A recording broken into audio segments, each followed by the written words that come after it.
tēnā koutou katoa. Nā mihi nui ki a koutou katoa. Ki te atua, tēnā koe, ki a papatunuku, tēnā koe. Ki te whare, tēnā koe, ki te hunga mate, ki te hunga ora, tēnā koutou katoa. Noa ahuriri ahau, ko tangata tiriti te iwi. He kaumahia hau ki te PwC, ko Gareth Parry toko moa. Tēnā tātou katoa. So, hi everybody, my name's Gareth, and my job today is to kaitiaki, or shepherd a conversation with our panel about understanding policing delivery, which is a research program to identify systemic bias in policing in Aotearoa, New Zealand. So I'll briefly introduce the panel and then the context here in Aotearoa, New Zealand. And then the panel will no doubt introduce themselves. I'll throw a couple of questions at them. I'll monitor your question feed and put some of your questions to the panel and occasionally interrupt, just to clarify or keep us moving. Great to see that talk from Tom Tyler from back in August. Watching that talk again earlier this week, Tom noted that the experience of people being policed builds policing legitimacy, which for me, that's a truism after my own heart as a human-centered design practitioner. So understanding policing delivery has this at its heart. So on the panel, we have Inspector Scott Gemmell of Ngāpuhi, who is the county's Manukau East Area Commander. Scott heads up the Operational Advisory Group. Bruce O'Brien, who's the Assistant Commissioner Deployment and Road Policing, and Bruce heads up the Research Steering Group. Anne Waapu of Rongo Mai Wahine, Ngāti Himimanu, Ngāti Kahungunu, Te Ate Haunui Paparangi, is a kaupapa Māori researcher and an activist, and a tauira of Ahunga Tikanga at Te Wananga o Rokawa, and is an independent panel member. Tā Kim Workman of Ngāti Kahungunu Ki Wairarapa and Rangatane. Tā Kim, KNZM QSO, is a retired public servant. I think Julian mentioned with the police, the Office of the Ombudsman, the State Services Commission, the Department of Māori Affairs and the Ministry of Health, and Tā Kim leads the independent panel. And then, of course, Mark, who you've all heard this morning, Deputy Chief Executive Insights and Deployment, who, on behalf of the Commissioner and Police Executive, leads this program of work. So this program of work, Understanding Policing Delivery, is being advanced, at least initially, by seeking to address issues of actual or potential bias in respect to who the New Zealand Police stop and speak to, the use of force and against whom, and who and how New Zealand Police decide to prosecute. So we'll hear more about each of those things as we talk with the panel. Before I hand over to the panel, I'm going to go to Bruce first. I might just give you a bit of context. I know we have an international audience here, so a bit of context about Aotearoa, New Zealand. We have a human history that's about 1,200 years old, dating back to Kupe's discovery of Aotearoa. That led to one of the greatest migrations of all time. In 1840, many of our Māori leaders and the Crown signed New Zealand's founding document, Te Tiriti o Waitangi, that binds us together in partnership. We've got a population here of about 5 million. 72% identify as European, 17% as Māori, 15% as Asian, and 9% as Pacific peoples. And some of you will be doing the maths and realizing that's more than 100%. That's because many people in Aotearoa identify with many different demographics. So 5 million people, 72% European, 17% Māori. Yet we have a prison population of 8,000 who identify more than half as Māori and just a third as European. So that's a very clear set of statistics that identify how our justice system does overburden Māori. And I think Wally talked about that earlier on. As Tom noted in his talk back in August, around 77% of New Zealanders trust our police service, and that's really high compared to other parts of the world. So some good context there for this conversation. Bruce, I'm going to hand over to you. I'd love you just to introduce yourself, take about 5 minutes, and maybe frame up the context for this work as well. What was happening in Aotearoa, New Zealand and globally that made this so important? And what was the brief from the Commissioner? Over to you, Bruce.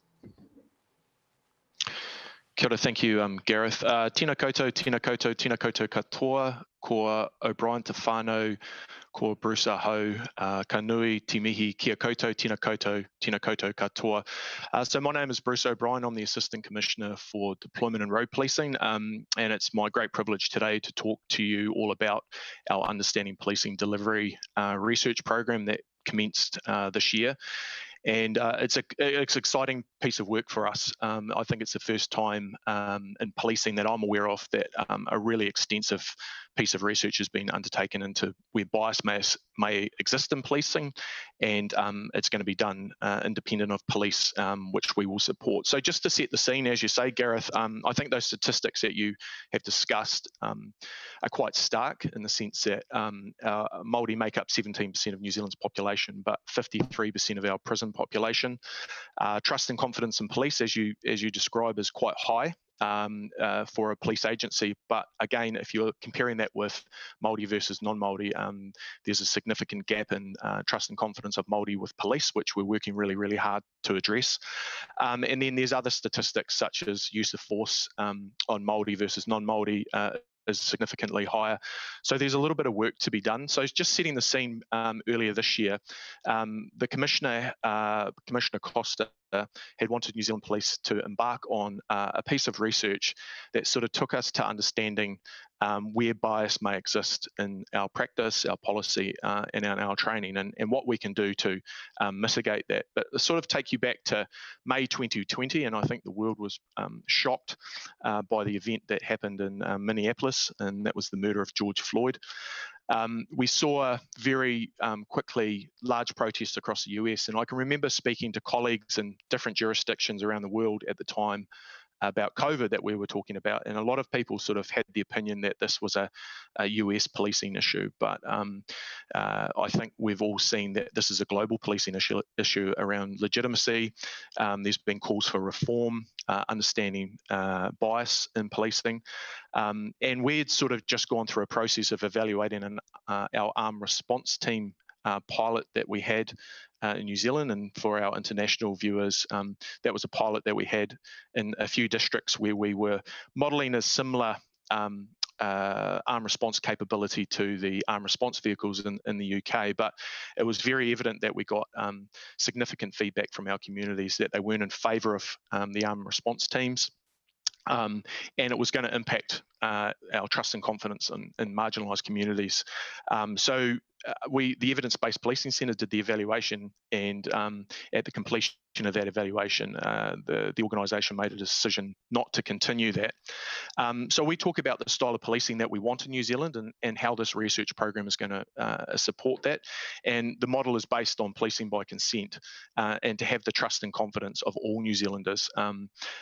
So we've sort of commenced this journey with the research and probably understanding policing legitimacy and what are the pillars that sit in behind policing legitimacy, and where we have to make those improvements.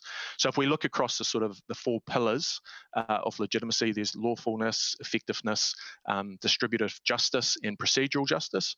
Well, in New Zealand, we have what we call the 3 Ps, which are currently known in New Zealand, but fundamentally they're the way that the relationship between Māori and the government should operate, and that's around protection, partnership, and participation for Māori in key decisions, and I suppose those solutions for communities by communities.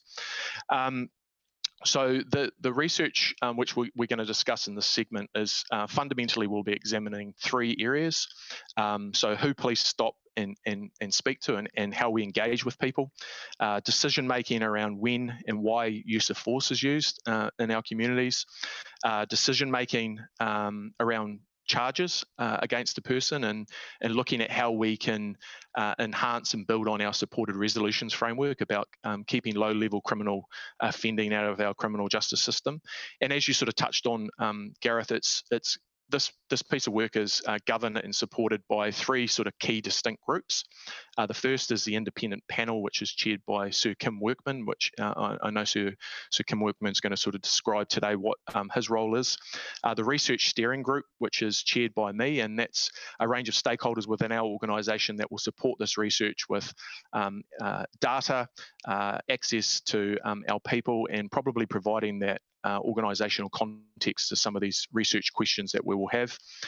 There's an operational advisory group, which is chaired by Inspector Scott Gemmell, and you'll hear from Scott today, and obviously the independent researchers. And we're going to have, by the end of this year, two key pieces of work that will underpin our research. There'll be an international literature review on bias and policing, and also a New Zealand grey literature review that will look at where bias and systemic bias may exist, not only in police but across the criminal justice system. So that's a bit of an overview for you, Gareth. Awesome, thank you, Bruce. Great overview, and gosh, what powerful work. Ta Kim, I'm going to turn to you now. They're in the studio, so I'm wondering if you could introduce yourself and maybe talk a bit about what actually is the work here. Kia ora. Ko tararu ngā maunga, ko Wairarapa te Moana, ko Ngāti Kahununu me Rangitāne o Wairarapa, o Kuiwi, ko Kim Workman, tōku ingoa. It's a real pleasure to be here. I might start, Gareth, by just mentioning that I was one of the stirrers that kicked up in the community about the armed response teams, and what looked to be an interesting exercise turned into something else.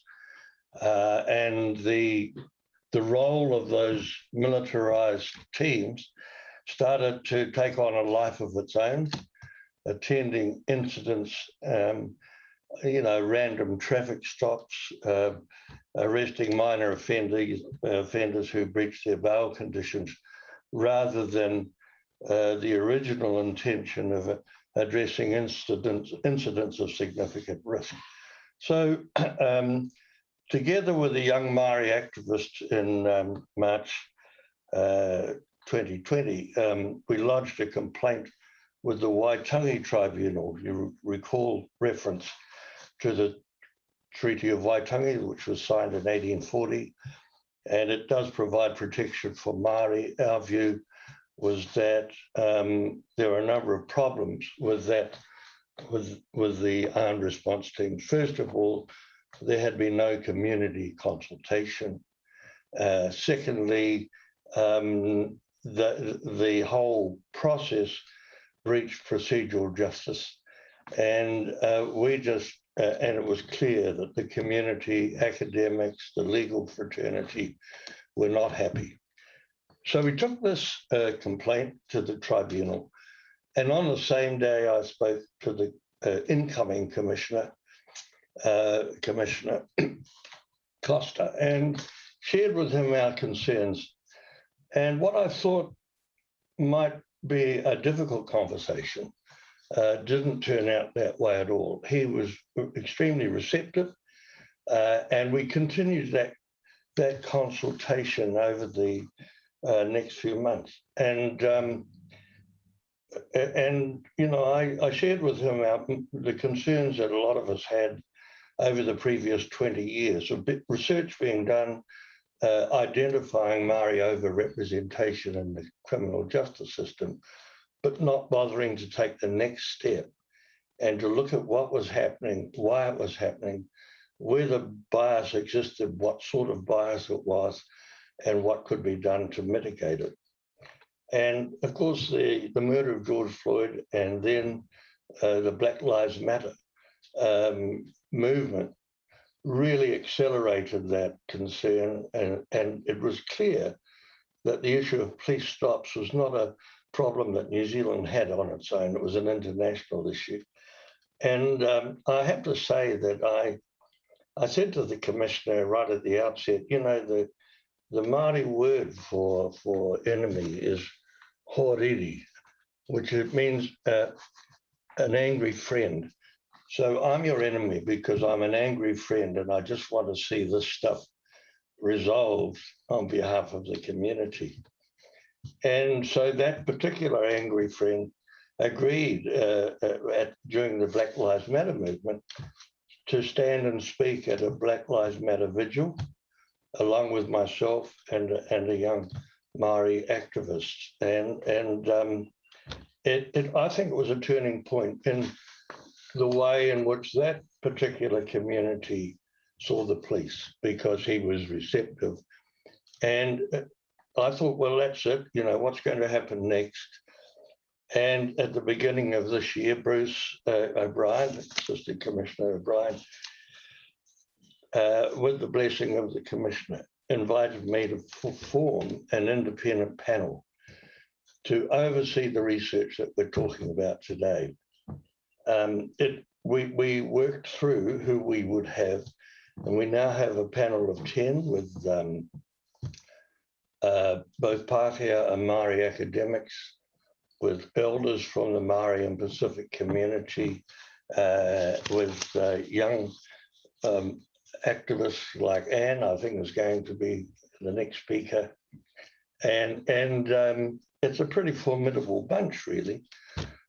And what really impressed me was that the mandate was to challenge the research at any time, to actually question, the veracity of it, to represent the community and a group of diverse people. We had somebody from the Pacific community on the panel, somebody from the gay community, and the critics from outside the police said, "Oh, the police won't allow you to do that. They'll suppress you. They won't agree to anything you say." And my response was, "Watch this space. I've been here, I've been around for 80 years, and nobody gets an opportunity like this more than once." And what I have to say is that in the last 6 months or so, it's been really great, because we've managed to work together with the operational advisory team, with the evidence-based centre, with Bruce, and we are challenging, and as a result, we've been rewarded. We have a little bit more management around the research team itself, and appointing the future research team, and so on. So it's an interesting model, because we've drawn in people working within the police, but not of the police, and I think it makes a big difference. Kia ora. Kia ora tākam. And some beautiful thoughts in there too. I wrote down opportunity, independent, formidable, and working together. And when you put those words together, that's quite a powerful combination. And I'm going to cross over to you now, perhaps to introduce yourself. And we've talked a lot about bias so far in this conversation, but we haven't really talked about bias. I wonder if you could just unpack that a little bit more for us. Kia ora, tēnā koe, Gareth, o tēnā koutou kuhoa o te pai nei, tēnā koutou huri tēnei no rongo mai wahine, Ngāti Hine Manu, Te Ati Haunui a Pāpā rangi, e mihi atu nei. I come to you beaming in from my office in my garage that sits underneath the maunga here of Te Atiawa, the Rau Kumara, out here in Te Ngaingai, Tawa Kairangi. Wherever you are in the world, tēnā koutou. My name's Anne Waapu. I'm a kaupapa Māori researcher. For the last few years have been very privileged to work alongside Wana Jackson. A lot of the mahi that I do sprouts from that work with him, and so I'm thinking of him in this moment now. For those who don't know, Wana Jackson authored a report in 1987, the year of my birth. It's been that long since He Whai Pāngaho has been out, which set forth really the contextualising of these statistics that have been spoken about today also, in terms of some people refer to them as disproportionalities or overrepresentations of Māori in the criminal justice system. And when it comes to talking about police definitely have a role as part of that system. There are a lot of upstream things that happen from there, where there continue to be inequities across all government agencies, I would say. And so to come to your question, Gareth, around bias, what is it? Systemic bias, what is that? Who does that sit with? Where does the responsibility lie? I think it's important for us to take a moment and breathe. I like the Commissioner's kōrero about be first, then do. But when we talk about bias, especially in the context of New Zealand, the big R word comes up, racism. I think not for us to shy away from, but for us to really consider, where does that come from? What is this thing called bias? So if we draw back from the fears and the sensations that come up with that word, not that they're not valid, but let's just draw back to the definition of bias: an inclination or prejudice for or against a person or a group. And in this way, it's considered to be unfair. That could be an individual person's bias about a certain thing or group of people or way of being in the world. When it comes to systemic bias, now we're thinking about human-made institutions and the inherent tendency of those institutions or of a process to support particular outcomes, which may be for or against certain groups of people. And so there are a lot of different biases that operate in the world. This is the world over, but I would say especially in settler colonial nations such as New Zealand, Australia, Canada, and the United States. And some of the examples of biases could be gender, is a big one, race, class, sexual orientation. And as we heard from Kim on the independent panel, we have quite a broad range of people across those diversities, so that we might be able to have better insight as a panel as we look to do that work of questioning the research, so that we might help guide it so that it can actually do the work that we all hope that it will do.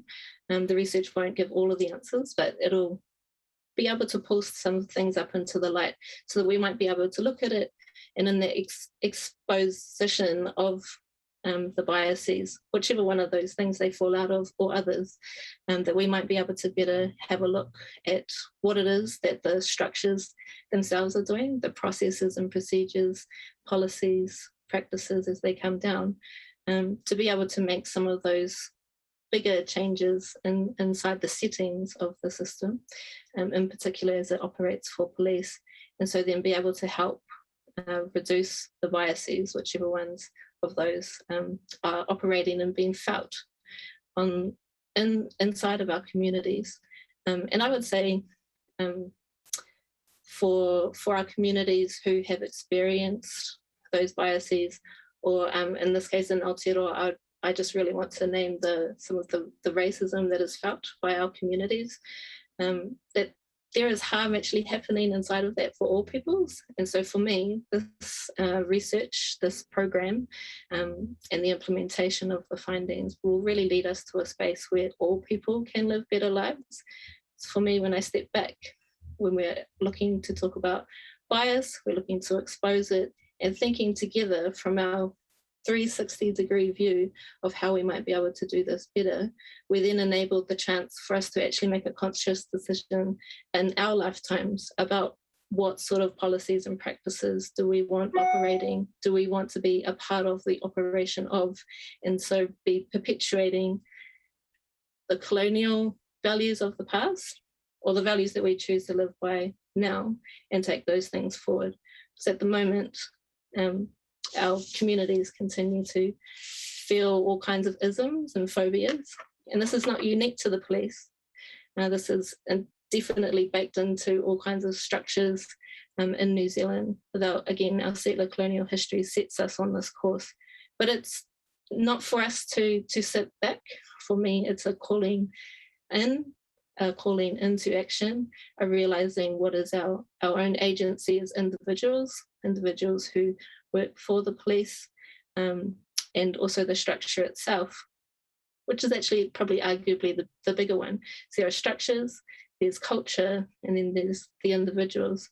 For me, the link, what has been talked about earlier around connections with Black Lives Matter, the huge swell of support that happened here in New Zealand, while first initially seen as something in America, and very quickly resonated here with Māori and our communities.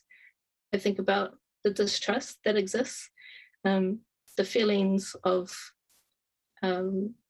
realities of Māori and Black people who, and I'm speaking quite generally here, but I think it's true and fair to say that there are people who don't feel like they're protected from people who we would hope we could trust for protection, and there are feelings then also that we don't matter.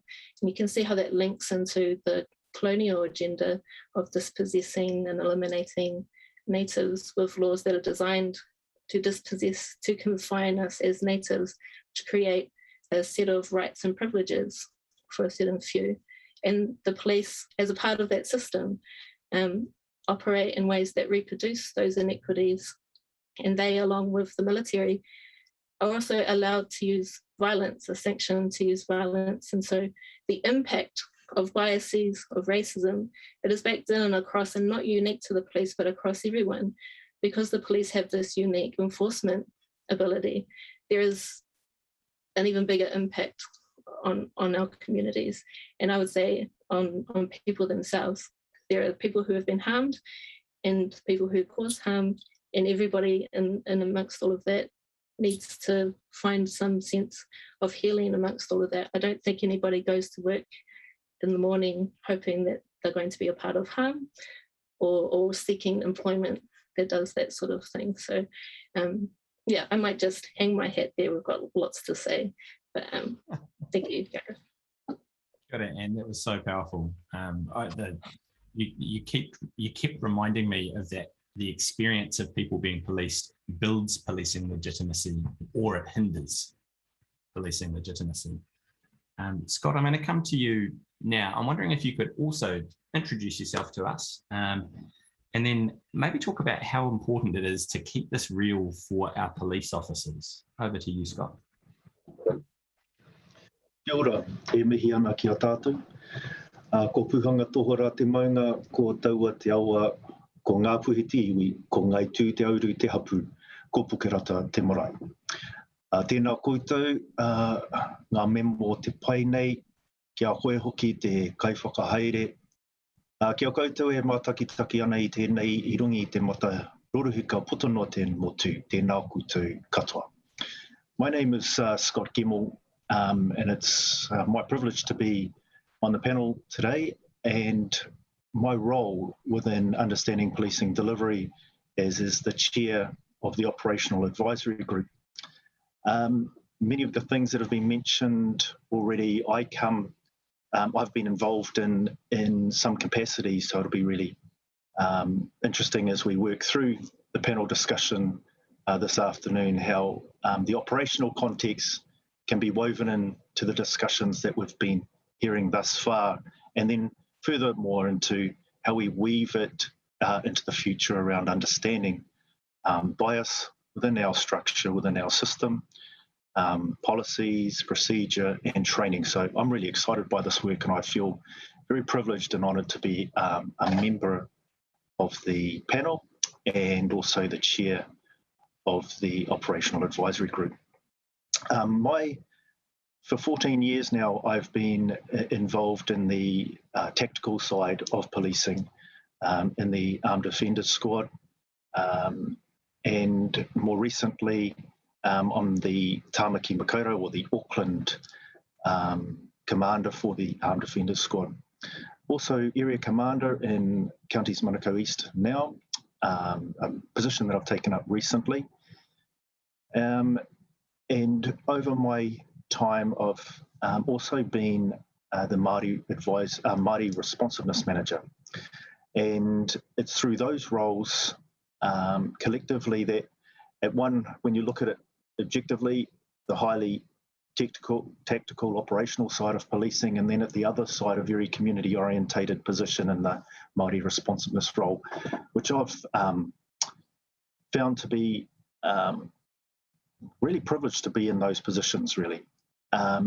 My role here within Understanding Policing Delivery is to really bring the operational context and keeping it, as you mentioned, Gareth, keeping it real for our police officers, because it's very important too that members of our police are members of our community, and they feel the same concerns around safety as what everybody in our community does as well.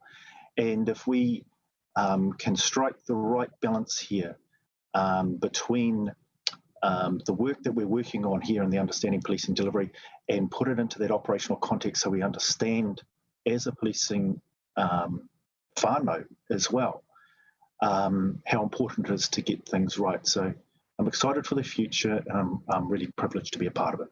Kia ora. Kia ora, Scott. Beautiful. Mark, I'm going to turn to you now. You are in the studio this time, and I'm wondering if you could introduce yourself, but also I can't imagine what must have gone through your head when the phone rang and Commissioner Costa suggested or requested, gave you the brief for this work. You know, how do you answer a brief like this one? Over to you, Mark. Kia ora, Gareth. Mark Evans, ko Mark Evans toka wingwa. Roin dodo abetawa gamri and raidol roin bu and poneke now. So, as people might have gathered, I'm Welsh originally, and Wales are playing the All Blacks on Sunday, so that's always a challenge for me, let me tell you. But I became a proud New Zealander 10 years ago and brought my family here.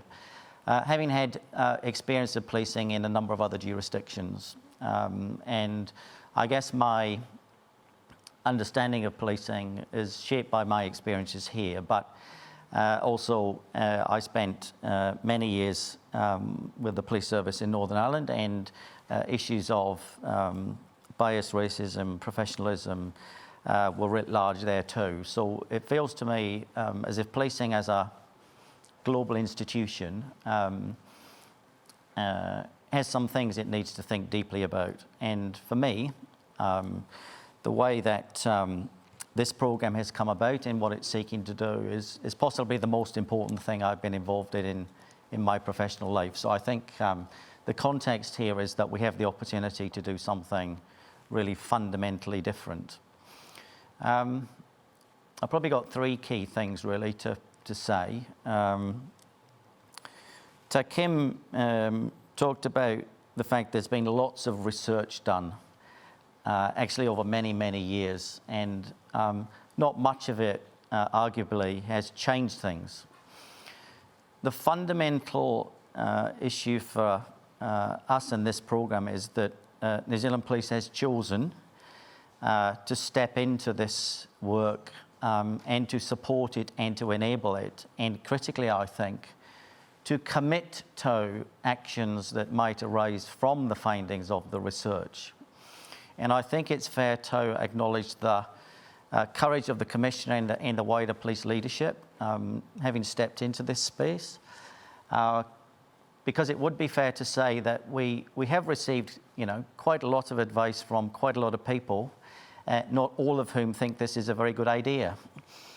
So I think acknowledging that for all of us, courage is quite important, and the ability to stay true to the intent of the work is something that's important, and we're going to need to be courageous, both for the members of the panel and the police, I think. It's been interesting for me over the last 6 months to work through issues of trust and confidence. I think it's fair to say that there was a degree of apprehension,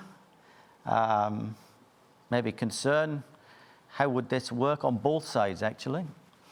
And what we've been doing for the last 6 months in terms of how the program works is really to build mechanisms that allow us to talk, to share ideas, to share knowledge, to share documents, to share ideas. And New Zealand Police has chosen to provide the panel with the opportunity to comment on a number of significant policing issues. Most recently, our conversations around the general arming of the New Zealand Police. And the panel have generously shared a lot of material that has been worked on in the past but hasn't really impacted on the day-to-day business of policing, or as Anne talked about, the wider system actually. So we've been doing a lot to build mechanisms that are designed to improve trust and confidence, because this is really about people, and what we found is that as we understand one another more, it looks to me as if there's more opportunity than we ever thought possible when we started this a number of months back. And I think probably the last thing I want to say is it feels incumbent on me, and I know the Commissioner and Bruce and Scott and other members of New Zealand Police really to listen, probably to listen a bit more than perhaps we've been either able or willing to do in the past, because we have the levers to change things. The Commissioner, the Police Executive, people in Scott's role who commands people actually have the tools, the levers and the ability to make things different and better. And therefore, if things are going to change, and this is quite an important point, it's New Zealand Police that's going to have to actually step forward and make some of those choices. And we're trying to do that in a way that's well informed, that takes our people with us, because they turn up to work to protect communities and do a good job every day. But we have to think about what that's going to mean for the organisation. And as our, you know, as the Commissioner's sort of daily representative on this programme, it's something I think about every day. How do we ensure that what we do here has the support of communities, but also takes our people on that journey, because they are arguably the people that have the ability to change the way we engage with communities in a much more positive and proactive way. So Gareth and the team, I think it's a privilege to be part of this piece of work. It's professionally one of the most challenging, if not the most challenging things I've ever been involved in. So thank you for that, Sir Kim. It's been a real challenge every single day, let me tell you. But you know, difficult things are worth doing because they make a difference, and I think that's the journey that we're on. So now, everybody, thank you for the opportunity to be here. Sure, Mark. Beautiful. My next question was an open one to the panel. It was, how hard is this work? But I might just add some more flavour to that. I can see in the question feed, we've got a question here about what are the biggest challenges for this understanding policing delivery team as we move through the research and develop more of an understanding. As I've been listening to you, I've jotted down some things. So our history as a nation leads to some of the systemic bias that plays out, that leads to some personal biases, that leads to some practices that either help or harm fairness and equity and justice, which is really at the root of the well-being of our nation. So I can see why this is a challenging piece of work, Mark. So how hard is this work? What are the challenges? Open question to the panel, whoever would like to pitch in. Maybe I could start, Gareth. So from my perspective, I think the key, I think it's an opportunity more than a barrier, but this takes time. So you've got to build up that trust and relationship between everybody that's involved in this, and that includes our entire organisation. So we've got 14,500 people in our organisation, so we've got to bring them on this journey as well. So it's not just about us. The second thing for me, and it's going to be some challenges for us moving forward, is this research needs to be able to be applied practically, and we sort of talked about our policy, practice and training. So the way that the findings are brought to police will need to be in a way that we can actually operationalise them, so they actually have that impact. Otherwise it will just be great research and it will be potentially published and that will be it. So we really need those tangible opportunities to make that change that we've all sort of been talking to. So they would be probably the two big things for me, is taking that time to really build those relationships, and then looking for those opportunities that we can actually embed some change. Thanks, Bruce. Others on the panel? Kia ora.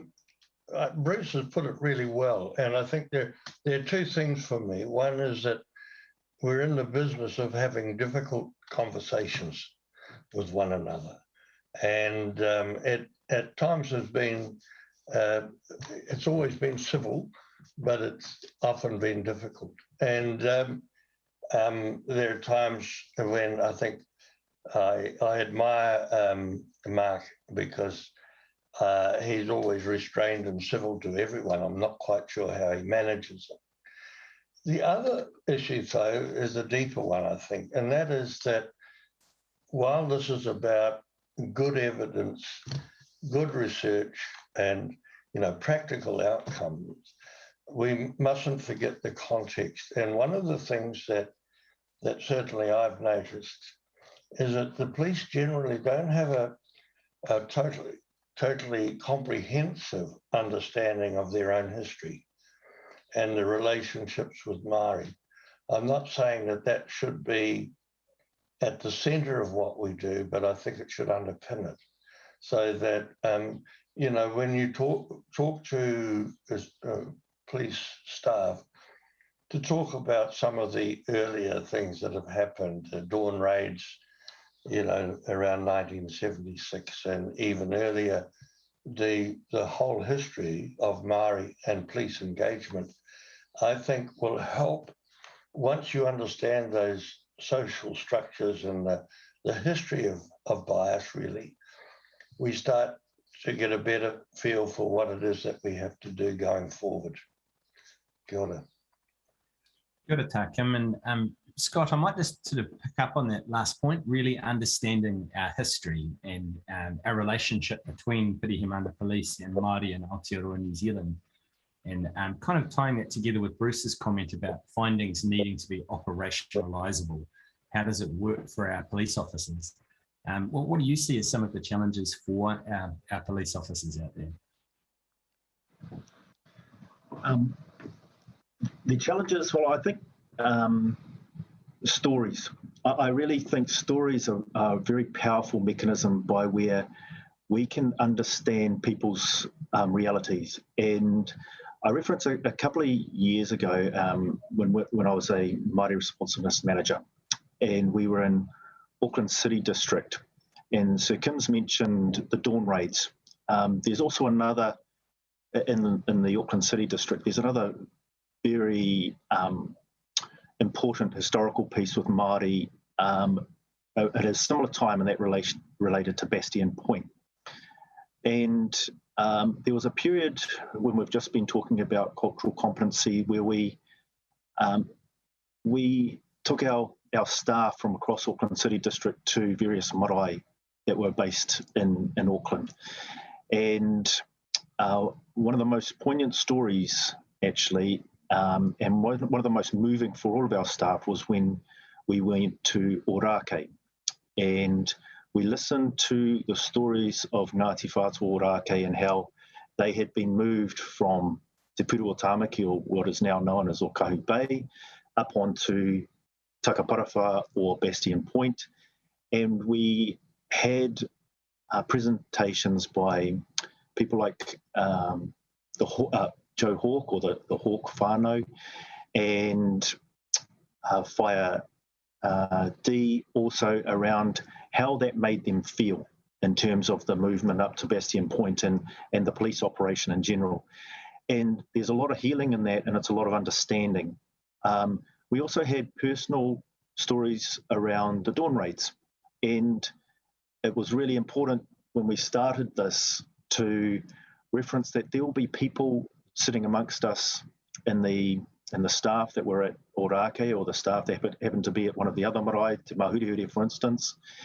And we said there will be people here amongst us that have been directly affected by Bastion Point, have been directly affected by the dawn raids, by the urban migration, by time and state care. And I knew for a fact that within sitting in the police whānau, the police community, there were kids that got up and spoke about their experience, Pacific families, in terms of the dawn raids. And there was staff that are from Ōrākei, and they spoke about being children at the time as well.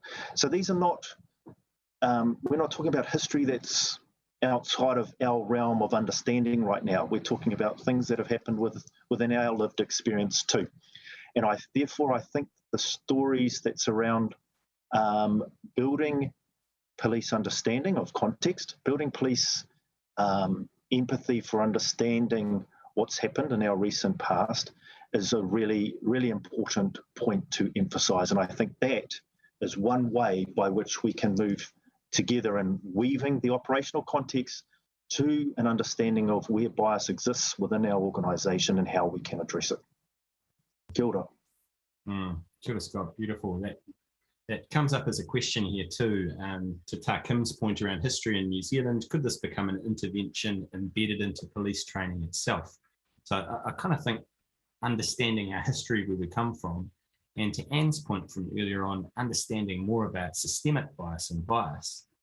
Anne almost finished her talk by talking about healing. That understanding of history and bias helps create space for healing. And Scott, you mentioned healing again there too. And do you want to pick up a little more on that word healing? Yeah, sure. I think there is the world over healing that's needed. If I can draw also back to Kim's point around context, that being one of the hard things, there's another, there's that deep context and there's the really broad context where all, we live in a global world now. The second something happens in America, we read it in the morning when we wake up. So we're dealing with multiple contexts, delivering us a lot of trauma actually on the daily as you scroll through your phone. There's a lot of healing that needs to happen everywhere. And I think when it comes, as I have learnt from ahunga tikanga and from my conversations with moana, the way that our tipuna used to see a process to help resolve hara or harm created in a community required circles of people, and those circles would be delineated but based on who was at the centre of it, the person who's caused harm, those who have been harmed, and the first question being asked, do you know who you have harmed and the harm that you have caused? And so in answering that question, hopefully the person also recognised that they're harming themselves. And so everyone has like a want to, we all want to live our best lives, or hopefully want to live our best lives. And so want to heal, find a place of toe, of balance. And sometimes we can't achieve that just within ourselves. We're social creatures and so need the support of others. And sometimes when there has been harm occurring between two entities, be they individual peoples or communities, then you need like another circle of people to be able to hold space in a way that enables kōrero to occur. Kōrero that's really pono, so really truthful, kōrero that's really tika, that is really about finding what is the best way forward for all people in a way that maintains everybody's mana. Our own special sacred beings are respected for the people that we are. So it's really, to me, it's about humanity. It's about really bringing us all back into that we are all, as Scott was saying, police are members of the community, and so we need to like see everyone as humans and find our best way forward then together. So yeah, I don't want to sort of labour the point too much, but to me, this process really helps us to unpack some of those deep issues that, again, are not unique to the police, but because of the unique enforcement ability of the police, there's quite a large impact that then hopefully won't be felt so much by, in this country, Māori in particular, but also think of our tuakana of the dawn raids and other such things that hopefully don't repeat themselves, right? Beautiful. And I'm just going to hold a short space for anyone who wants to chip in on that healing conversation. And then once we've heard from maybe one more person, we might go around each of you just with what you're hoping this work will achieve. So anyone else want to pick up on that healing conversation?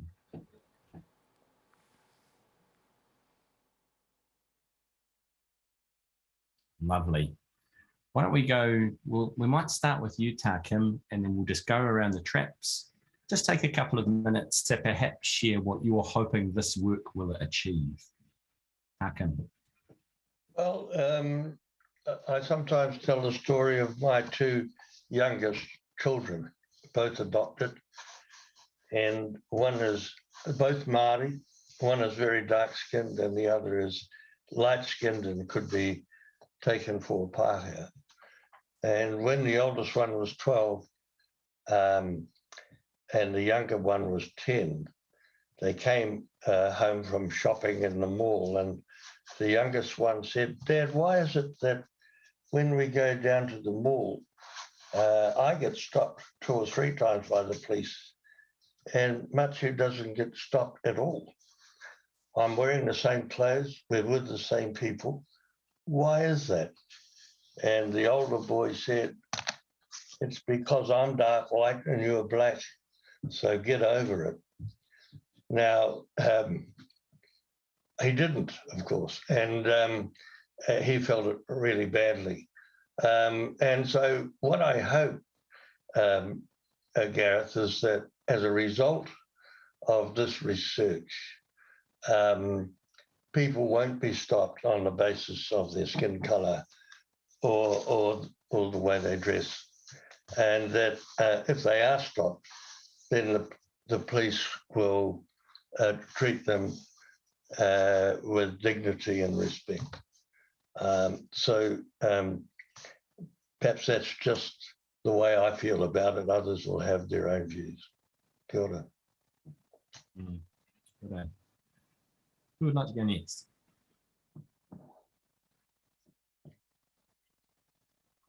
I can go. Sorry.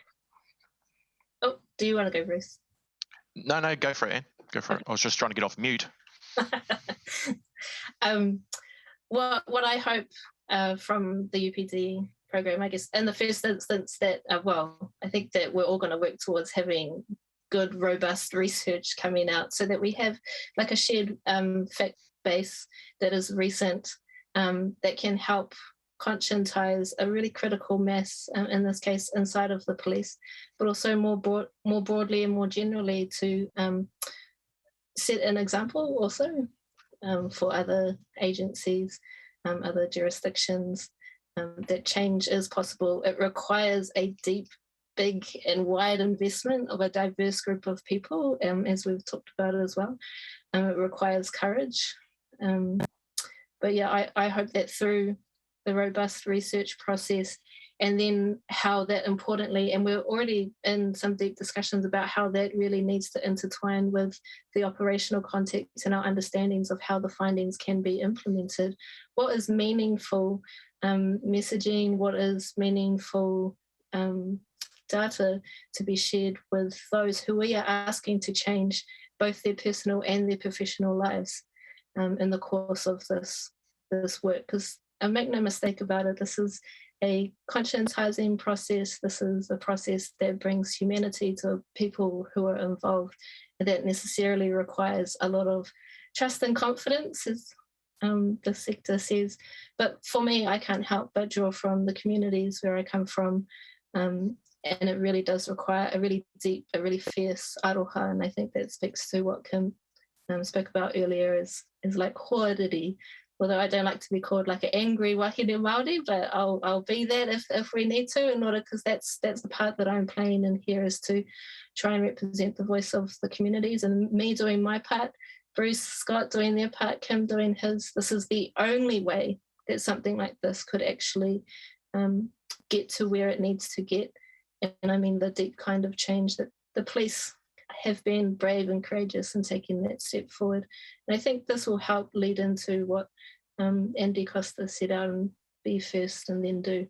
So yeah, I'm looking forward to my niece, 3 months over the weekend, who came to not have to deal with the things that we're all dealing with now, because of the decisions that we all make together now, and deciding what it is that we will do about it together from our own positionalities and perspectives.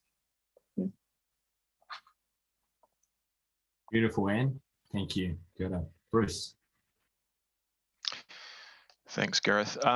Probably the big thing that I would like for us is to get those opportunities to understand where we can make those changes in our practices, to continually build around that legitimacy, because we know the importance of police being seen as legitimate by all their communities, which obviously enhances our trust and confidence, and then overall reduces harm in our communities, which is what we're all about and what we strive for. So for me, it's those tangible things that we can get from this research that we can implement in our organisation that will have that lasting change and will be sustainable. It's probably my thoughts. Beautiful. Thank you, Bruce. Scott. Kia ora. My hope for this is an unbiased service delivery whereby it's enhanced from where we are and where we have a position systemically and personally where it becomes counterintuitive to go backwards.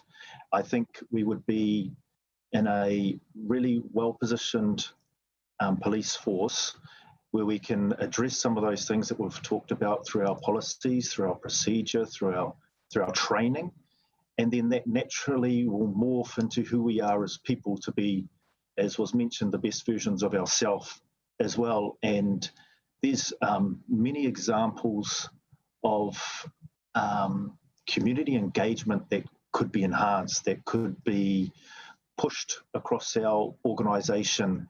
They're wonderful examples that should be